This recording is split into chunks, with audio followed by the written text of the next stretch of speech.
اتنے عرصے کے بعد بڑھاپے کا بیٹا حضرت خلیل کو ملا. پہلے حکم ہوا وادی ذی زرع میں چھوڑا ہے. اب بچہ 8 سال کا ہوا یا ایک روایت میں 13 سال کا ہوا. اب حکم نامہ جاؤ بیٹے کو ملو. مالک کھلونے لے جاؤں؟ کہا نہیں، ایک چھری لے جاؤ، ایک رسی لے جاؤ.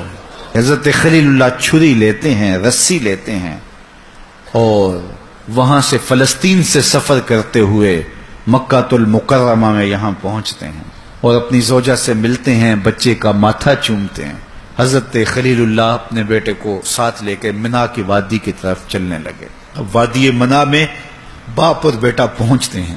قال یا بنی، کہا اے میرے بیٹے، میں تجھے ذبح کرنے کا خواب دیکھا ہے. فانظر ماذا ترى، اب تو بتا تیری رائے کیا ہے. باپ بیٹے کو بھی شامل کرنا چاہتا ہے اس کار خیر میں، رب کے حکم کی تعمیر میں.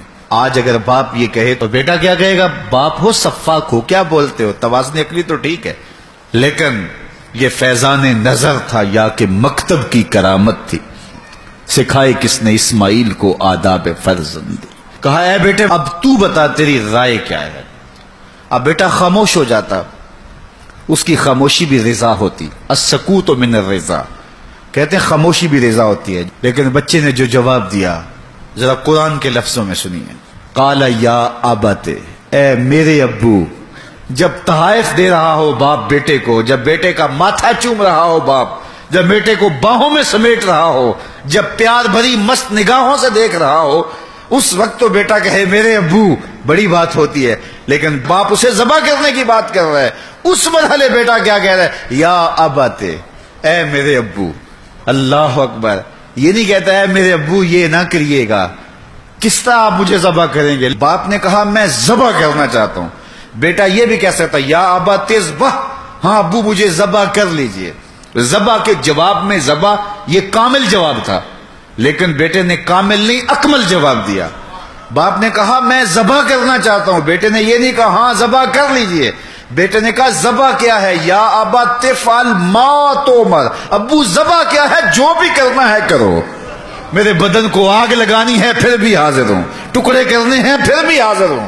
اللہ اکبر. یا ابا تفعل ما تؤمر، اے میرے باپ جو بھی حکم ہے رب کا دیر نہ کیجئے. رہی بات میری، مشکل تو بڑا کام ہے، لیکن ستجدنی انشاء اللہ من الصابرین. آپ دیکھیں گے تڑپوں گا بھی نہیں، صبر کر کے دکھاؤں گا. اللہ اکبر. باپ اور بیٹے نے منا کی وادی میں یہ بات طے کر دی. دونوں جب راضی ہو گئے، کس بات پہ راضی ہو گئے؟ باپ بیٹا بیٹھے تھے دفتر میں، یہ فلاں کوٹھی خرید لیں، اس پہ راضی ہو گئے.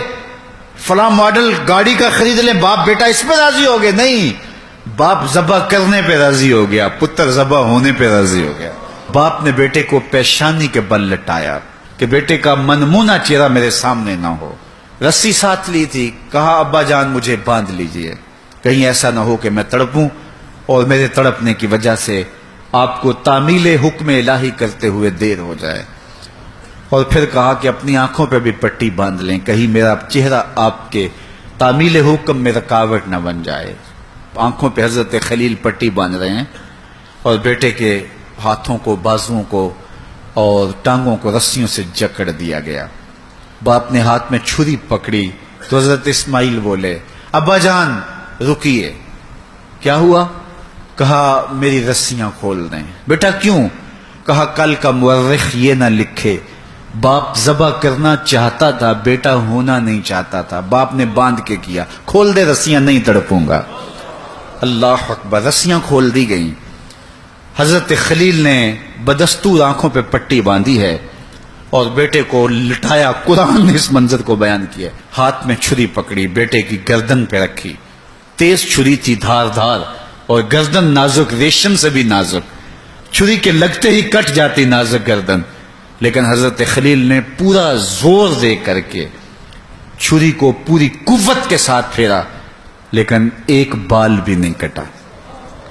بڑی حیرت ہوئی، یہ کیا ہوا؟ ساتھ پڑے پتھر پہ چھری کو مارتے ہوا لما تقطعی یا سکین، اے چھری کاٹتی کیوں نہیں؟ چھری نے آواز دی خلیل مجھے کاٹنے کا کہتا ہے، جلیل کہتا ہے خبردار ایک بال بھی کاٹا تو. دوبارہ استغفار پڑا اور چھری کا کونا حلق پہ رکھ کے پورا وزن اس کے اوپر ڈال دیا، گلا کٹ گیا، خون بہنے لگا۔ حضرت خلیل اللہ دل ہی دل میں شکر بجا لا رہے ہیں کہ اتنا بڑا کام تھا بیٹے کو ذبح کرنے کا، شکر ہے رب کے حکم پہ میں وہ کر گزرا۔ لیکن بیٹا ذبح کیا ہے، بدن کپ کپا رہا ہے، فوراً آنکھوں سے پٹی کھولی اور دیکھا کہ بیٹا ذبح نہیں ہوا، دمبا ذبح ہوا ہے۔ بیٹا پاس کھڑا مسکرا رہا ہے اور حضرت جبریل امین بھی پاس کھڑے ہیں۔ تو حضرت خلیل اللہ کی زبان سے بے ساختہ نکلا اللہ اکبر، تو حضرت اسماعیل نے کہا لا الہ الا اللہ واللہ اکبر، تو جبریل مسکرا کے بولے اللہ اکبر وللہ الحمد۔ کہا اے ابراہیم قیامت تک تمہاری قربانی بھی باقی رکھیں گے، زبانوں سے نکلے جملے بھی باقی رکھیں گے۔